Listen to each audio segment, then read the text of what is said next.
جو بھی ہے ہمارا اس گاؤں میں ہی ہے۔ غلام رسول نے اپنی بیوی سے کہا کہ اللہ کی زمین بہت وسیع ہے، کراچی میں میرا ایک بچپن کا دوست ہے، میں کچھ دن اس کے ساتھ رہوں گا، پھر ہم اپنا ذاتی گھر خرید لیں گے، تمہیں پریشان ہونے کی ضرورت نہیں۔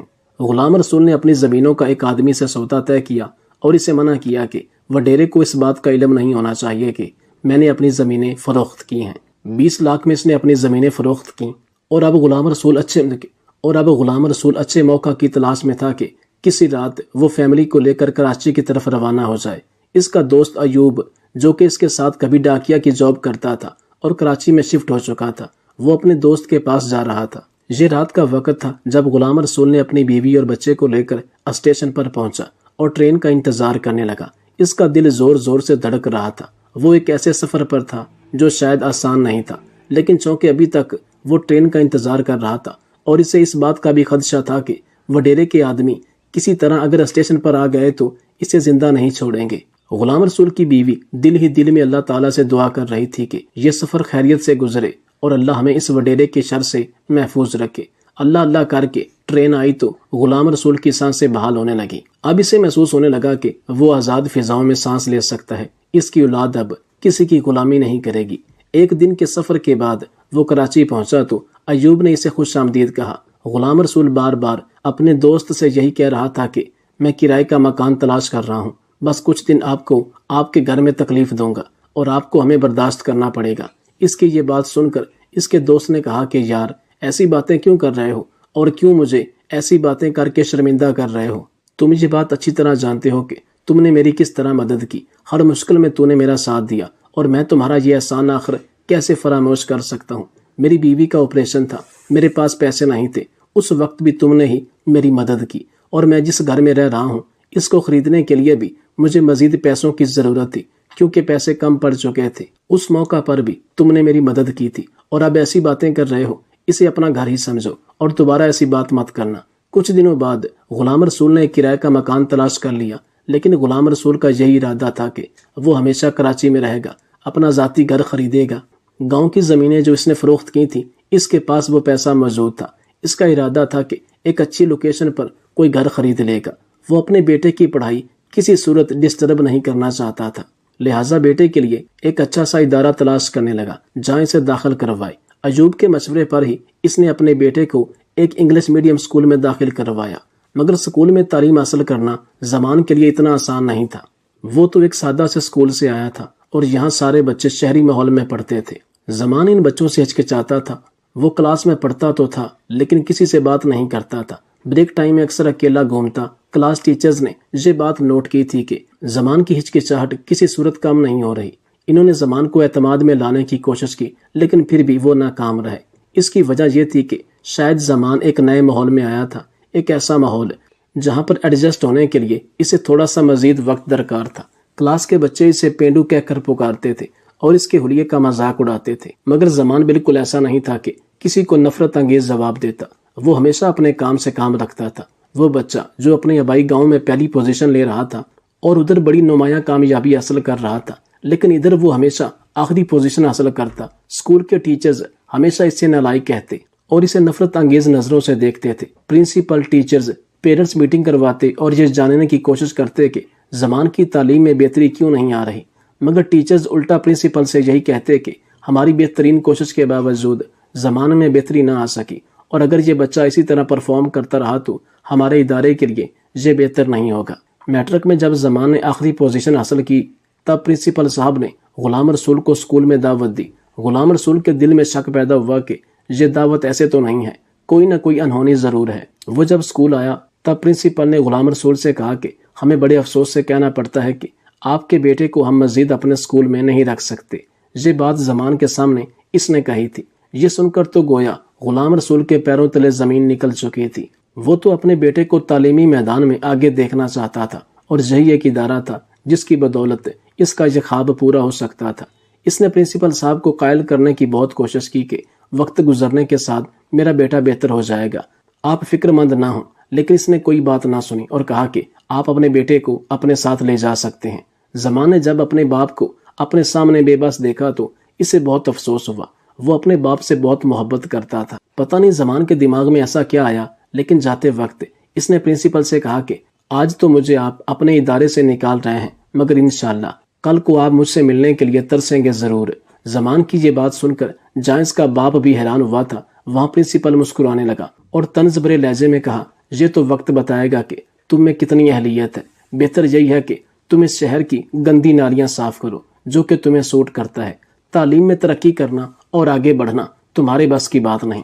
تم گاؤں کی گندی نالی کے کیڑے ہو، تم کچھ نہیں کر سکتے، لہٰذا بڑی بڑی باتیں کرنے کا کوئی فائدہ نہیں۔ زمان اپنے باپ کے ساتھ گھر واپس آیا، آتے ہی اپنی ماں کی گود میں لیٹ گیا اور رو رو کر ماں سے کہنے لگا کہ ماں، میں آپ سے ایک بات پوچھنا چاہتا ہوں، کیا بڑا آدمی بننے کے لیے تعلیم یافتہ ہونا ضروری ہے؟ ماں بیٹے سے کہنے لگی کہ بیٹا، تعلیم انسان کو شعور دیتی ہے، لیکن دولت یہ محنت اور نصیب کا بھی کھیل ہے۔ ہم نے کئی ایسے ان پڑھ دولت مند دیکھے ہیں جو ایک دن بھی سکول نہیں گئے تھے۔ بیٹا، مایوس ہونے کی ضرورت نہیں، جو تمہارے نصیب میں ہے وہ تمہیں ضرور ملے گا۔ بس ایک بات کا ہمیشہ خیال رکھنا کہ کبھی اپنے ضمیر کا سودا مت کرنا، پیسے کی خاطر اپنا ضمیر کبھی نہیں بیچنا۔ زمان نے اپنے باپ سے معذرت کی اور کہا کہ بابا، مجھے معاف کر دینا، مگر میں تعلیم جاری نہیں رکھ سکتا کیونکہ یہ شہر ہے اور کافی مہنگائی ہے۔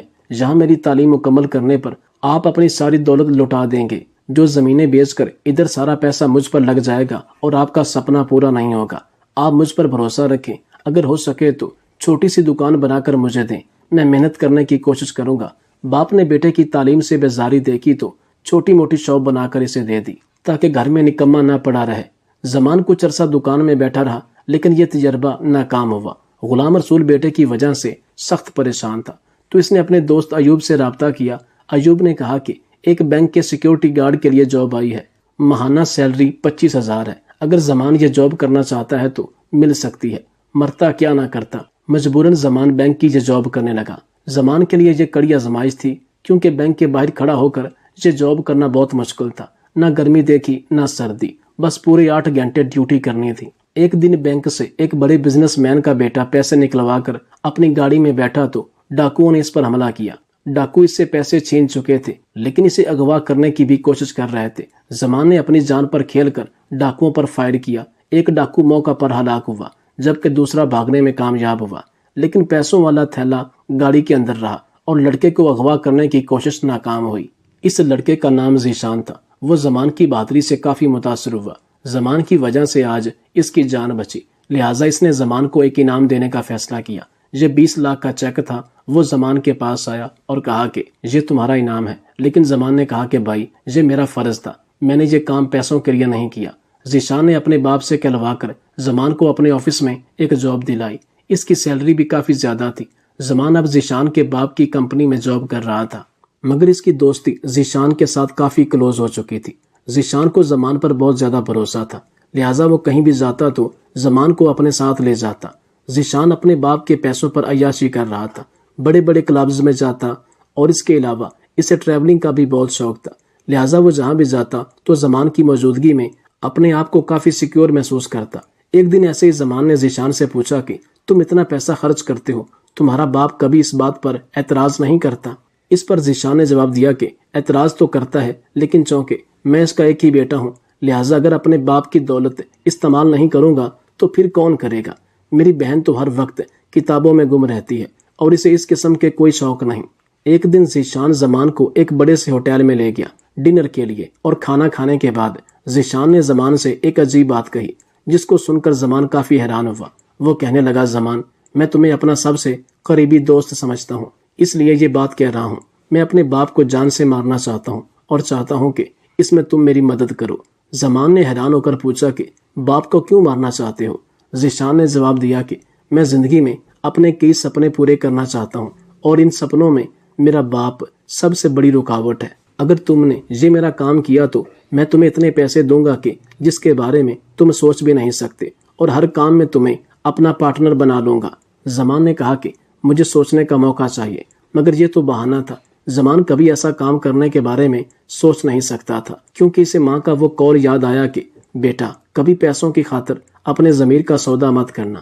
زمان وہاں سے سیدھا سعود صاحب کے آفس گیا جو کہ ذیشان کا باپ تھا، اور اسے اس بات سے آگاہ کیا کہ آپ کا بیٹا آپ کو جان سے مارنا چاہتا ہے اور وہ یہ کام مجھ سے کروانا چاہتا ہے۔ سعود صاحب نے زمان سے کہا کہ تم نے مجھے یہ بات کیوں بتائی، کیونکہ ذیشان تو تمہارا دوست ہے۔ زمان نے کہا کہ بے شک وہ میرا دوست ہے لیکن وہ غلط راستے پر ہے۔ اگر ایک بیٹے کے ہاتھوں باپ کی موت ہو تو یہ تو میرے ضمیر کی موت ہوگی، کیونکہ میں ایک باپ کو اس بات سے آگاہ نہ کر پایا۔ سعود صاحب اپنی بیوی کے پاس گیا اور بتایا کہ آپ کا بیٹا مجھے مارنا چاہتا ہے، میری جان لینا چاہتا ہے، محض اس لیے کہ میں اس کاروبار پر فوکس کرنے کو کہتا ہوں، کمپنی کو وقت دینے کا کہتا ہوں، لیکن وہ عیاشی کرنا چاہتا ہے۔ سعود صاحب نے اپنے بیٹے کو گرفتار کروایا، یہی سوچ کر کے جیل میں رہے گا تو عقل ٹھکانے آ جائے گی، مگر چونکہ وہ جیل کا عادی نہیں تھا، بجائے سدھرنے کے، سیدھے راستے پر آنے کے، اس نے اپنی زندگی ختم کی۔ جیل کے اندر ہی اس نے خودکشی کر لی۔ یہ کروڑ پتی شخص کی اکلوتی اولاد کا انجام تھا اور شاید اسے یہ دولت راس نہ آ سکی۔ سعود صاحب نے زمان کو اپنا بیٹا بنانے کا فیصلہ کیا، اپنی بیٹی کی شادی زمان کے ساتھ کی اور اپنے تمام بڑے کاروبار زمان کے حوالے کیے۔ وہ اس پر بھروسہ کرتے تھے۔ آج کئی سال بعد زمان کا سامنا اپنے پرنسپل سے ہوا تھا۔ پرنسپل خود اس سے ملنے آفس آیا تھا۔ اس کے سکول میں ایک لڑکے نے ایک لڑکی کو جان سے مار دیا تھا، جس کی وجہ سے اس کا سکول ہمیشہ کے لیے بند کیا گیا۔ پرنسپل صاحب چونکہ صرف تعلیمی ادارہ چلانا ہی جانتے تھے اور کوئی کام نہیں کر سکتے تھے، لہٰذا وہ کوڑی کوڑی کے محتاج ہو چکے تھے۔ پرنسپل صاحب کا ایک بیٹا بے روزگار گلیوں کی خاک چانتا تھا اور پرنسپل صاحب اپنے بیٹے کی سفارش لے کر زمان کے پاس آیا تھا۔ وہ زمان سے معافی مانگنے لگا کہ بیٹا، ماضی میں نے تمہارے ساتھ بہت برا کیا۔ زمان نے پرنسپل صاحب سے کہا کہ آپ نے مجھے گندی نالیاں صاف کرنے کا کہا تھا، اور آپ یہ جان کر حیران ہوں گے کہ آپ کے سکول سے جانے کے بعد میں نے سب سے پہلا کام بھی یہی کیا تھا، اپنے آپ کو یہ بتانے کے لیے کہ کوئی بھی کام چھوٹا نہیں ہوتا۔ گندی نالیاں صاف کرنے والے بھی انسان ہوتے ہیں، اور اگر یہ انسان نہ ہو تو ہمارا نظام درہم برہم ہو جائے گا۔ آپ تو ایک تعلیمی ادارے کے مالک تھے۔ تعلیم ہمیں یہ بات سکھلاتی ہے کہ محنت کرنے والے کی عزت کرو، اسے عزت کی نگاہ سے دیکھو۔ میں آپ کے ادارے میں کم نمبر لے رہا تھا، لیکن میں نے کبھی کسی کی جان تو نہیں لی تھی۔ آپ ہی کے ادارے کے ایک برائٹ اسٹوڈنٹ جس نے پہلی پوزیشن حاصل کی تھی، وہی آپ کے ادارے کے بند ہونے کا سبب بنا۔ اس نے حرام محبت کے نام پر ایک لڑکی کی جان لی تھی۔ میں آپ کو یہ بتلانے کی کوشش کر رہا ہوں کہ ایک انسان کو نمبروں یا پوزیشن کی بنیاد پر مت تولو، اس کے اندر کے انسان کو پہچاننے کی کوشش کرو۔ پرنسپل صاحب آج زمان سے بہت سارے اسباق لکھ کر واپس جا رہا تھا۔ وہ اس بات پر حیران تھا کہ آج پہلی بار زندگی کے یہ سبق زمان نے اسے پڑھائے۔ وہ کوئی اور نہیں بلکہ اس کے ادارے کا ایک نالائق ترین طالب علم تھا جو کم نمبر لیتا تھا۔ وہ اپنے آپ کو ملامت کر رہا تھا کہ نالائق زمان نہیں بلکہ میں تھا، جس نے زمان کو پہچانا ہی نہیں۔